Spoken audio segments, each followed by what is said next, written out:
Hey, what's going on, everyone? Doing sort of a cold open here, sort of like Dan Carlin over at Hardcore History. He actually released his first non-history related podcast in like a year and a half.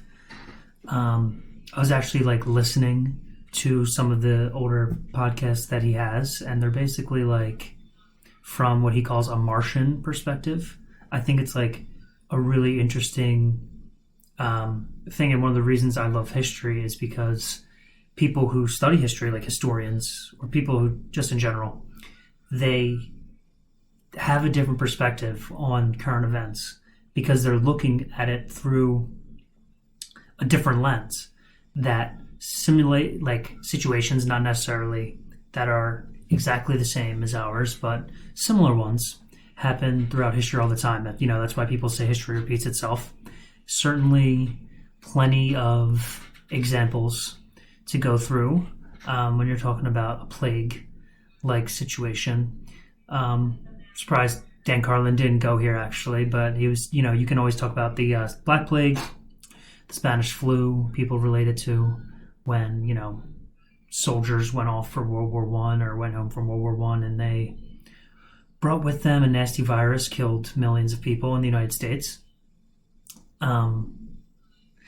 I actually just got reminded. I remember a few weeks ago, before the quarantine started, people were sending around graphics. People love graphics. If you can show people something in a picture that they don't have to read, they'll eat it up quick as hell. And this one was sort of deaths of plagues or of viruses throughout the history. And, this big one, you had the Spanish flu, and it took up the entire screen. And it was one of those ideas. It's whoa, and then we're going to back up a little bit, or go forward, I guess, in this instance, and be now that killed X amount of people, X amount of millions. But the coronavirus, and as they go through the Spanish flu, and they go talk about the flu of 1925 that no one's ever heard of, or something like that. And eventually you get down to this little pinpoint, and it's the novel coronavirus. See, you don't have to be scared, because viruses killed a lot more people a long time ago. And of course, anyone with half a brain would know is that this one just started. You can't compare the final death count of a 4-year-long illness to something that happened at the time a month ago, because it hasn't exactly panned out the way that experts were talking about, this doubling effect. Essentially eventually just everyone's going to get it real quickly, and I think healthcare systems have done a pretty good job of flattening that curve so far. Right, again, we're only in week 3 in what could be 8 to 12 weeks of a quarantine. So maybe I'm talking shit too early here, and the virus is going to come back and haunt us later. They're saying it might come back in the summer. But yeah, let's wait. It seems that the United States, relatively compared to countries around the world, other than that of Japan and South Korea, who just have amazing governments, that we talked about that last time I got in front of the computer, Italy and Iran are just getting destroyed by this virus. And I didn't think I was going to talk about it so early in the show, but I'm sort of going to be playing around with the format here. I may just go off in tangents at points, so stop me if you can. Iran is going through such a tough time, and it's weird that they are now blaming the United States for how awful it's gotten, right? And I mentioned this last time. It's not as if the United States was funding terrorism in Iraq. Well, yes, they were, but not against Iran, essentially, right? Iran is doing some pretty dirty things all around the Middle East, and that's why they're sanctioned. Now, are all sanctions justified? No, I think sanctions hurt the people. And so it's been interesting to see that, I just got done watching Donald Trump's press conference. They do sort of these nightly state of affairs for how the United States is doing in regards to coronavirus. And a reporter asked him if he would revisit sanctions laid on Iran because it is making it more difficult for medical supplies to come into the country. So it's one of these situations in international politics and diplomacy where, you know, as much as you want to punish the mullahs and the ayatollah in the palaces or what have you in Iran, what these sanctions end up doing is they end up hurting little kids, and they end up hurting the men, the women, the children who really don't care about the United States all that much. I know it's hard to believe, but actually, yes, there are people in Iran and all these countries that aren't big fans of the governments that currently, oppress them. Iran is a really shitty situation. They are a natural ally to the United States in, reality, of course, history and whole overthrowing their government back in the 50s. It's why they don't like us now. Fair point, but whatever. Anyway, a reporter asked if Trump would consider loosening the sanctions on Iran, and his answer was, well, they didn't ask me. And I thought that was kind of interesting because her answer was, well, shouldn't you do it anyway? Wouldn't you do this anyway? And no. I mean, they haven't even asked. Then, it's not really on Trump to just go slashing sanctions around the world, even if I don't agree with him. I mean, it's sort of a weird question to ask. And this is what the press, the enemy of the people, as some call them, and I don't know who she was. I'm just using her question as an example where everything is framed as if people on the outside are doing amazing things and they're doing the right things and they're doing things in the best interest of their people. And the United States has this information and they act against it. And right, so in her mind, Iran is coming to the United States begging, please let us get sanction relief for the ventilators. And it's a pretty compelling story because someone like me, if that was going on, I'd be like, yo, okay, people are dying over there. All right, now it's not the time to sort of puff out your chest. Like Donald Trump is one to do when it comes to dealing with other countries. But Iran didn't even ask. Why is it the United States' fault in that instance? You know what I mean?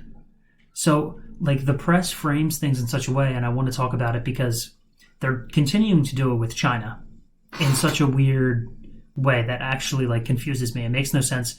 It makes no sense to me when people, okay, I don't agree with it, but I get it when people are, when people talk about the United States as if it's terrible and they want to change something. I totally get that. I feel that way about a ton of things the United States does. So I'm sympathetic to that feeling, even if it's something I completely don't agree with, whatever. What I'm not sympathetic to and what I can't understand is when people purposefully cover for worse actors. For me, it's possible to say the United States foreign policy is wrong. In many ways, it's evil. It's committed atrocities. There are people that should be serving time in jail for war crimes in the United States military, for dropping bombs. I remember it was just last year, and I know we don't talk about Yemen anymore. That country has slipped from everyone's mind. But there was a report where I remember in 2018 or 2019, maybe early 2019, where and I talked about this on my last podcast, actually, so it may have been 2018, it may have been 2 years ago. There was a field trip in Yemen for school children. Now you can imagine that it's not, super, these people don't have a lot of money, right? So a school field trip, they're going somewhere to learn, who cares, right? They're kids in a country, they're allowed to take a goddamn field trip. Their school bus ends up on the other end of a United States-made missile. and ends up killing, and I'm not perfect with numbers, as you can probably tell from the earlier couple minutes of this episode, ends up killing 30-something children. And just so... well, the Saudis fired it, and they don't really take account. I mean, we thought that there was going to be a terrorist over there. And I mean, come on. Come on, it's just Yemen. What are you going to get sad over Yemen? I get sad over Yemen. I get sad over things like that. And I want to see people held accountable. But you can say that piece, and you can come out, and I'm saying Donald Trump should be taken up for war crimes. Right? Like, that's a pretty serious accusation to level at the president or anyone. You don't have to... What people then do, what I don't understand, is then they'll say the but game, but actually, in regards to another topic, in this case, China. So, for example, people will say China lied about the nature of this novel coronavirus, and they actively suppressed information, their own doctors, on warning people. For some reason, is an X amount percentage of the population that cares about this stuff that won't let you stop there. They won't let you put a period there. They will upend that. They will put a comma, and they will say, but the United States handling actually was really unprepared, and Donald Trump doesn't know what he's talking about, so people are dying. What was the first part? What were you concerned again? Why do you even care about China? Donald Trump is messing up. And so it's just like this lack of perspective and this like weird inability to just call out bullshit and just call out bad actors. You can do both. They're not mutually exclusive. China can still have covered up this virus, and Donald Trump could have mishandled it. You don't need to play cover for these terrible people that are treating their own people like absolute shit. Like they're expendable. And China does, if you saw this week, the intelligence community of the United States, which I'll be the first one to tell you, I am not going to take what they say as just truth, flat out. Right? This is the same community that told us that Donald Trump was a puppet of the Russian government for 2 years, that had John Bremer. Yeah, John Bremer. Is that right? Am I going crazy? Former CIA director, right? Where he's talking about, while he's on a CNN gig, he's got insider knowledge that, some of the dossier that Trump was getting peed on, and, Christopher Steele going to Moscow and meeting up with, Papadopoulos in Greece, it all turned out to be bullshit. Completely consumed our lives for 3 years. And, total lie. Andrew McCabe, FBI, lies to Congress. Not held accountable, of course, because they play by a different set of rules. There are rules for us, the citizens, and there are rules for the people on the inside. And what is it? You're a party and you're not invited? It's a party and you're not invited? None of us are invited to that. But maybe this is my confirmation bias, but they reported something that many people, including myself, obviously, have been suspecting for a few weeks, which is that China was not accurately reporting their numbers on the coronavirus. Imagine that. Imagine a communist country whose entire ethos revolves around stability and furthering of the party lied. And these aren't lies, or I'm sorry, I actually don't know an example. These are lies that affect millions of us, because these are lies that in the early days of the pandemic, had we known and had they let their doctors discuss the information that they were discovering, we would have saved lives, with a V that time. Would have saved lives. So this is a big deal. And to not hold them accountable is just asking for another pandemic to happen. It's so strange. I was on Twitter, as I'm one to do, and Stephen Miller at Red Steves, he's a good follow over there. He tweeted like just like that, and China opened up the wet markets again, and boom, nothing happened because they did. The wet markets are operating in China. We've known they're petri dishes for viruses. They're causing a pandemic now. They still are like, well, we really, really need to eat pangolin. And could you guys stop it? Our culture, we need to sell lions and bears for people to eat. No, that's bullshit. They don't need to sell lions and bears to eat in China. Not every Chinese person eats that stuff. The Chinese government simply doesn't care. They have so many people. They have so much power.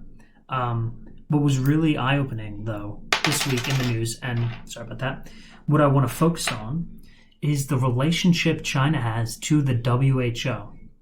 Because I'm sure, like many of you out there, not necessarily the two people watching this, but you in the big sense, humans, United States, didn't realize that the WHO and China were so buddy-buddy. Yeah. Turns out they're like best fucking friends. And the WHO covers for them. And so this is where, I'll just give you an example. I have a tough time because in theory, in international relations theory, a lot of people believe in international institutions. This is very important for, the Democratic Party, like the Obama wing, right? Samantha Powers, she's the one who wrote that book about, about intervention, about how like you need a moral duty to intervene in the world with international institutions. And Barack Obama, when he overthrew Libya, I can't talk tonight, goddamn, spoke and has a famous quote now after Muammar Gaddafi was overthrown, where he goes, "We've shown in the 21st century what collective action can achieve." And so this concept is very important, right? Like international institutions, their integrity, them moving or bending the arc towards justice, which in some cases I agree with, and I think is important that if, we're in an internet-connected world, people are traveling. You saw how quick this virus transferred. It's because people are constantly traveling, moving all over the places, doing business everywhere. We need some semblance of, or we need a place to hash out differences that are traditionally fought on a field of war. So I get it. But in practice, you just start to see examples where it's similar to the FBI, CIA thing, where it's like they're not playing by the same rules. And they're using your rules against you.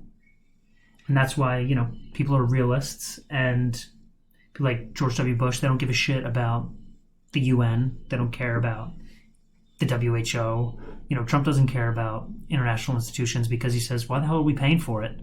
And then these people just use it against us. That's why, Israel is this small little country in the Middle East. And don't get me wrong, love Israel. They have problems in the way that they treat the Palestinians. Okay, it's obvious when you go there to a certain degree that like these people aren't on the same like level in terms of like class. They're not the same class of people. That's what it feels like a little bit in certain parts. But if you're the UN, they spend so much time sanctioning Israel when there are these human rights abuses committed by members of like the panel that sit on the chair, that chair the panels, right? It's sort of like a weird logic. So there's that big story with Saudi Arabia was on the Women's Rights Council of the UN. I think it was last year. maybe 2 years ago. Maybe every reference I make on this show will be, oh yeah, it was last year, 2 years ago when I did my last show. But the idea, and this is what they say, the idea is that by having this authority and being a leader on this like stage forces those countries to sort of bend and sort of conform to how the other countries or like the norms of of how you treat women like human beings. For example, a small one, step one, like human beings, do. But what ends up happening is just they sit there, they collect these accolades, they fucking throw conferences, and at best, some women get driver's license. At best, you're telling me in 2020, I have to pretend like this is some huge leap in rights, and that's not absolutely ridiculous that women aren't allowed to be without a male guardian in Saudi Arabia or show their face. I'm really supposed to pretend that letting some of them, not all of them, just some of them have, and I heard a sad story but ironic, that the woman who began the protest for women to drive is in jail in Saudi Arabia. So it just goes to show how much they care about women's rights and being on the UN Women's Rights Council. They don't care about it. They use it for money, and they use it as a tool or a club to bash the countries they don't like. So the WHO is similar in that they do a lot of things. Thanks, Matt. We know. Yeah, they do a lot of things in terms of research. And, in the sciences, I think it's a little bit different. Like, I think it's great that international scientific community has somewhere to go to hash out differences and try to get codify science, if that can be considered a thing. You know what I mean? But like all of these institutions and like politics in general, power and money corrupt these things. And in this case, in the WHO, it lead to lives. So let me explain. So I saw this video last week, and I'm sure a bunch of people did as well. It came out like 4 or 5 days ago. Let's see. Here we go. And I just want you to listen. So this is an interview with a WHO chief, I guess, with a reporter from Taiwan. So let's see how it goes. WHO considered Taiwan's membership. Sorry, should have prefaced. She's asking if the WHO would consider Taiwan as a member country, right? Because Taiwan considers themselves independent, right? If I'm not mistaken, this is where Hong Kong is, right? So they consider themselves independent. China considers itself part of China. The WHO is sort of like...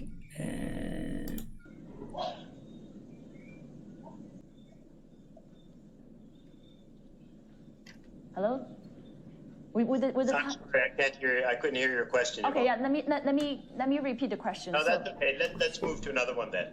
Right, because I'm actually curious on talking about Taiwan as well, on Taiwan's case.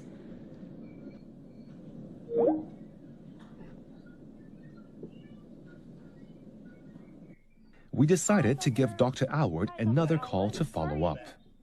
And I just want to see if you can comment a bit on how Taiwan has done so far in terms of containing the virus. Well, we've already talked about China, and when you look across all the different areas of China, they've actually all done quite a good job. So with that, I'd like to thank you very much for inviting us to participate, and good luck as you go forward with the battle in Hong Kong. So, awkward situation for him, for sure, because I'm assuming that he's got people either in his ear or before who prepped him for the interview at some point. They say, hey, listen, just don't talk about Taiwan being a real country, essentially, is what he's saying. He's saying, okay, so if they ask you ever to admit that they're their own people and that they should control their own democratic destiny, ignore it, hang up, and just You saw at the end there, like, she goes, no, I want to talk about how Taiwan is containing the virus. Totally different system compared to China, right? It's one country, two systems. And he just goes, yeah, we already talked about China. You're China. Because the WHO needs China, okay? And China holds a lot of power over so many countries because of money, which doesn't make too much sense to me in the WHO's case, because apparently the United States funds like half of it. I learned this in a Tucker Carlson monologue, that we actually fund most of the WHO, like we fund most of these large international institutions, and then they just bend over to fucking Xi Jinping and the dictatorship in China. So I was like, oh, I didn't realize that was an official policy position of China. I'm not going to lie. Or not a policy position of the WHO. Not going to lie. So I went and looked at this piece that was published by the WHO on their relationship with China. And I don't have the link. I'm sorry. I have a link for the next thing, though. I'm just going to read a little bit of this. It's from their official news, what would you say? Like a newsletter or whatever they wrap up after they conclude. A press release, I'm sorry. So it's WHO China leaders discuss the next steps in battle against coronavirus. This was in late January 28th. And I highlighted here, the National Health Commission presented China's strong public health capacities and resources to respond and manage respiratory disease outbreaks. The discussion between the WHO and China focused on continued collaboration of containment measures in Wuhan, public health measures in other cities and provinces, conducting further studies on the severity and transmissibility of the virus, continuing to share data, and for China to share biological material with WHO. The two sides agreed the WHO will send international experts to visit China. Good. And this is a leader from Dr. Tedros, who is the head of the WHO. We appreciate the seriousness with which China is taking this outbreak, especially the commitment from top leadership and the transparency they have demonstrated, including sharing data and genetic sequence of the virus. So we talked about this last time. They only share data after 8 of their leading doctors working in the hospital in Wuhan, which first diagnosed this problem, were arrested. And one of them was reprimanded for sharing it on the WeChat app in China.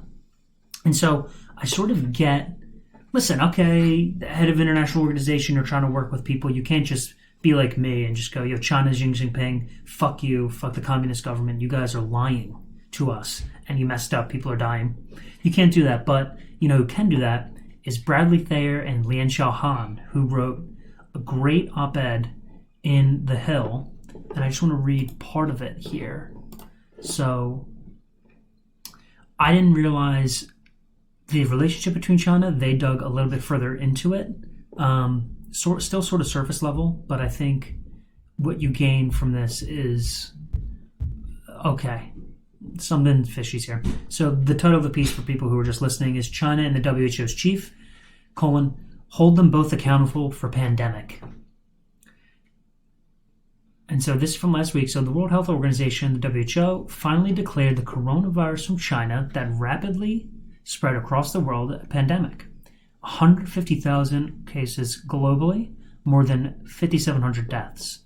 Why it took so long for the WHO to perceive what many health officials and governments had identified far earlier. And this is where the two authors of this piece say, we believe the organization's Director General, Tedros I'm just actually, nothing against this guy, even though he sounds like a real piece of work. I'm terrible at names. Tedros Adhanom Ghebreyesus, I'm just going to call him Dr. Tedros from now on, like China's Xi Jinping, should be held accountable for recklessly managing this deadly pandemic. Turned a blind eye what happened in Wuhan and the rest of China. He met with Xi in January, and he helped China play down the COVID-19 outbreak. So in this, essentially, what I want to put here is China recently pledged, okay, this is what I wanted right here. So I was like, who is this Dr. Tedros guy? Why is he using what would it be? The pedestal? No, you wouldn't say pedestal. The stand, whatever it is, his soapbox here, to talk about why on January 31st, Tedros, widespread travel bans and restrictions were not needed to stop the outbreak, and this is going to increase fear and stigma with little public health benefit. Which we know at this point is just bullshit. Essentially what he's trying to do is say, it's not a big deal, everyone. Come on. And instead, here we go. What he did was cover for China. So this is a good example. When the first case was discovered in November, he talks about how China's been dishonest, people were disappeared, and he essentially the entire time, like I mentioned in the original press release, is just talking about how these are great. China is really stepping it up hard to fight this virus. So, look at this. Xi ordered Chinese health officials to speed up the development of drugs by using integrated Chinese traditional herbal medicine and Western medicine. The WHO's official publication made a slight change. The Chinese people who visited the site from China saw the herbal medicines, and the English version listed 4 items. Come on. Oh, I'm sorry, I'm reading this now. It says the English version of the Q&A listed 4 items: smoking, wearing multiple masks, taking antibiotics, and traditional herbal medicines. Remedies, and the 4th item, the herbal medicines, was not included in the Chinese version. Right? So why are the WHO, why is this guy so obsessed with, kowtowing to China? So China pledged $20 million to help the WHO fight the outbreak. Okay. He thanks Xi. I don't think actually that's a big problem. But this is what I do think is an issue. And this is that China's connection to Tedros Adhanom of Ethiopia is now called East Africa's Little China because it is China's bridgehead to influence Africa and a key to China's Belt and Road Initiative. China has invested heavily in Ethiopia. Not necessarily too bad. Hey, there are a lot of people in Ethiopia. Okay. Tedros was elected to his position in the WHO in 2017, despite the fact he was not trained as a medical doctor and had no global health management experience. Okay. I don't know too much about global health management, but I imagine you need experience, or at least it would be a plus. A former Minister of Health and Foreign Affairs of Ethiopia, Tedros is an wait. So this guy was just the Minister of Health and a Minister of Foreign Affairs in Ethiopia. Tedros is an executive member of the Tigray People's Liberation Front, TPLF, political party, which came to power through a struggle in 1991 and has been listed as a perpetrator in the Global Terrorism Database. Oh, so after he became the WHO's chief, critics questioned Tedros' attempt to appoint then Zimbabwe dictator Robert Mugabe as a WHO Goodwill Ambassador. What? So you have this guy who it looks like was appointed to a job through political means, not necessarily merit-based.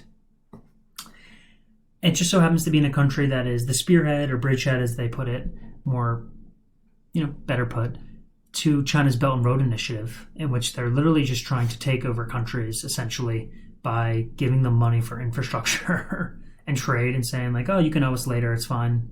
Just put it on the card. And it's sort of what they know. And what I talked about in the first episode is China will play the long game. They don't care.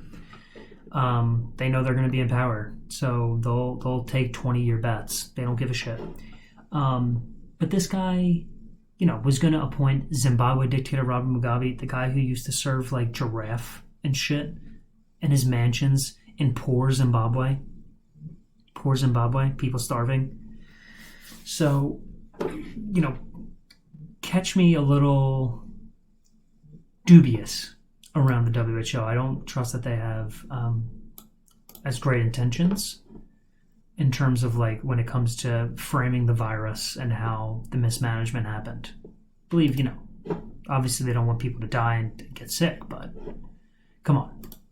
You went from a foreign affairs minister in Ethiopia to the head of the WHO, and now I'm supposed to believe that you're the expert on everything, and that, which is another thing that's interesting, actually, right? Because I don't know who Dr. Tedros is, right? I don't know his full career. I'm told he wasn't trained as a medical doctor. But what the WHO allows is people who shouldn't be there power. And a pedestal, I'm using that term again, even though it's probably wrong, to talk to Donald Trump about how, whoa, Donald Trump, you're stoking fear. An issue. It's like, how about you're not a fucking doctor? You're not a medically trained doctor. Why are you leading the charge? Can someone get Dr. Fauci? Why isn't Dr. Fauci the head of the WHO? Come on. I know, that was ridiculous. But all this corona talk is, it's going to be so boring by this week. I'm already bored of talking about it every day. Even though I saw my alma mater, Pitt, looks to be having some success with testing a vaccine for the novel coronavirus. So that'd be nice if they could create a vaccine quicker than what they were projecting. But what this is ramping up to and what people are getting worried about is the election that is supposed to be happening, because if we're not supposed to gather in large places, how are we going to hold an election? I mean, I guess we'll have to do a mail-in vote or something. I mean, there's no reason in 2020 the United States can't have online voting. There's got to be a way to do it. But then again, do I trust the government to set up a voting website? No, of course not. I actually read a funny story today where it was talking about how so many million Americans are now filing for unemployment. And people are, rushing over to the unemployment website. And the system is like crashing. And it has time limits where if it's past 10 o'clock at night, you can't file for unemployment on a website. Like the website closes. And it's not the perfect example, but it's just an example of when people talk about we need to have universal healthcare and it will be the world's best. Or you see some of these socialists and sort of the Rose Twitter brigade, they'll talk about we need to nationalize these companies and we need to nationalize Amazon. Nationalize Amazon? You guys can't even create an unemployment website. How the fuck are you going to take over Amazon? And again, with this, right, I saw today, because we're supposed to be getting our Trump bucks. I'm very excited. I'm very excited for Trump bucks. I have to apply for Trump bucks. And if I apply online, I might be okay. I might get them soon. But if you want to check, you may have to wait 6 to 7 months. What? These are the people you want running your healthcare? These are the people you want in charge of whether or not you get fed? These incompetent bureaucrats. Why do you want them to run your life? They can't run anything. It makes no sense. Makes no sense to me. But yeah, the election is going to come down to Trump versus Biden. I haven't seen Biden in like 3 weeks since the quarantine began. I'm sure they're keeping him in a bubble somewhere to make sure he doesn't get sick. I think maybe he was setting up a TV studio in his house where it's like, come on, dude. It took you like 2 weeks. This took me literally 30 seconds. All you need is a green screen behind you, Joe Biden, all right? You need maybe one more camera. You have millions of dollars. And, yeah, he's going, man. I don't think he's going to beat Trump. I don't even see how he makes it to the election with the way that his brain is just like failing him. And it's not even a mean politics thing. It's just kind of sad at this point that they're routinely letting this old man get up there and embarrass himself like this. And, if he gets on the stage with Trump, it's going to be bad. It's going to be bad. There could be some campaign managers getting, arrested for elder abuse or something, negligent care, because he can't do anything. And I saw that if his cognitive ability declining wasn't bad enough, I saw he had a Me Too allegation leveled against him by this woman, Tara Reid, who I wasn't really familiar with. Someone I am familiar with is the one who broke the story, Katie Halper. She does a podcast called Useful Idiots over there on Rolling Stones with Matt Taibbi. It's pretty good. I like it. She's a Bernie Sanders socialist, though, and she does that thing that I talked about earlier in the episode where it's like you can't let people say bad things about, like, Venezuela without mentioning the United States is bad. Don't talk about Cuba because the United States does XXX, XYZ. It's like, okay, well, can we just say Cuba sucks? Because Cuba kind of sucks, for being honest. Most people try to leave Cuba, actually. But I really do like her. That was sort of mean to just frame her in that box. That's not completely who she is. But she reported that Tara Reid, an old campaign staffer of Biden,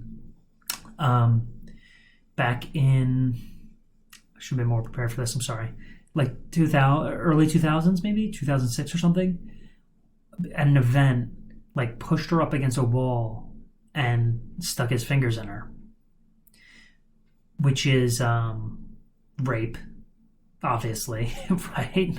He said she used to, and it's weird, it mimics how he behaves, like, normally sometimes, where she'll be like, yeah, I was just standing there, and he would, like, come up and sniff my hair, and you could just see creepy Joe, like, going up and doing that to someone, because we've seen him do that to everyone.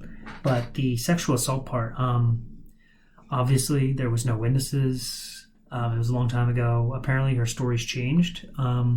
She's a little odd, and none of this discounts that this might have happened to her. I mean, it might have, and if it did, it's obviously disqualifying. But it's one of those situations in the Me Too movement. I can't believe I'm picking all these topics to talk about in my first two podcasts. I'm talking about, like, China and Me Too, but where if there's not enough evidence, like, you're putting yourself out there for attack, like if you're her, right? And Biden has so many powerful people pulling for him that I think this was kind of like, if it actually happened, then you need to air it out. People need to know this thing, because that means Joe Biden is a powerful scumbag, obviously. Also seemed kind of like a Hail Mary from the Bernie people. And Tara Reid is this Bernie Sanders supporter. Again, doesn't mean anything if this happened. And she's, like, obsessed with Vladimir Putin, which was so weird. And it's something weird with some of the, like, socialist left people where, she's quoted saying, like, Putin is a compassionate leader and shit, and they just read these weird novels and stories out of Russia, and they get obsessed. And they completely lack perspective about what the real people go through.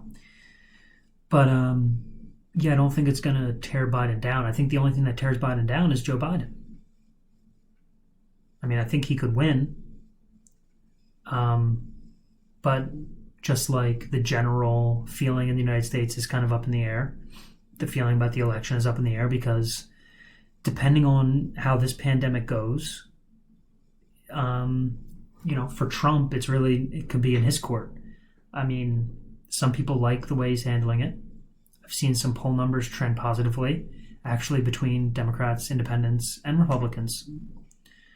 But if this goes south and people are out of a job for another 2 months and $1,200 isn't cutting it for them, what happens? I don't know either. Guess we'll talk about it when it happens. All right. Well, that's my last podcast. Got like 45 minutes in here. I didn't even really prepare for this other than those 3 things I showed you guys. So if you want to obviously share. Hit me up on Twitter. Go to my website, mattlspurrier.com. Share this on YouTube, Spurrier Podcast. Hit me up on Twitter at @Spurrier_. I hate that I don't have just at Matt Spurrier, but it's really annoying because at Matt Spurrier, it's not even like a guy who uses his account that I could like talk to, or I'm like, oh, okay, I get it. You know, Matt Spurrier, kind of a generic name. It's this guy who has one tweet back into like 2011. You could tell he signed in.